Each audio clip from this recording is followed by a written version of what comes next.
നമസ്കാരം, Tirurangadi today news അപ്ഡേറ്റിലേക്ക് സ്വാഗതം. Redefining elegance, crafted with traditional Amia Gold and Diamonds, Bypass Road, Chamat. വാർത്തകൾ വിശദമായി. പാണ്ടിക്കാട് ഉത്സവത്തിനിടെയുണ്ടായ സംഘർഷത്തിൽ യുവാവിന് പരിക്കേറ്റു. ചെമ്പ്രശ്ശേരി സ്വദേശി ലുക്മാനാണ് വെടിയേറ്റത്. ഗുരുതരമായി പരിക്കേറ്റ ലുക്മാനെ കോഴിക്കോട് മെഡിക്കൽ കോളേജിൽ പ്രവേശിപ്പിച്ചു.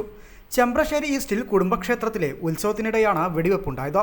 കോടശ്ശേരി സ്വദേശികളും ചെമ്പ്രശ്ശേരി സ്വദേശികളും തമ്മിൽ കഴിഞ്ഞ ആഴ്ചയിലെ മറ്റൊരു ഉത്സവത്തിലുണ്ടായ വാക്കുതർക്കമാണ് സംഘർഷത്തിൽ കലാശിച്ചത്. കഴിഞ്ഞ തിങ്കളാഴ്ച പുളിവട്ടിക്കാവ് ക്ഷേത്രത്തിൽ ഇരുവിഭാഗങ്ങൾ തമ്മിൽ ചേരിതിരിഞ്ഞ് സംഘർഷമുണ്ടായിരുന്നു.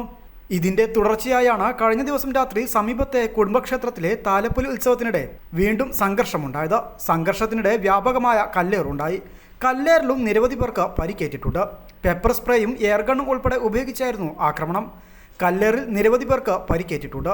3 സ്വകാര്യ ആശുപത്രികളിലും കോഴിക്കോട് മെഡിക്കൽ കോളേജുകളിലുമായി 20ഓളം പേർ ചികിത്സയിലുണ്ട്. ലുക്മാന്റെ കഴുത്തിന് വെടിയേറ്റതായാണ് പ്രാഥമിക വിവരം. ഇയാളെ കോഴിക്കോട് മെഡിക്കൽ കോളേജ് ആശുപത്രിയിൽ പ്രവേശിപ്പിച്ചു.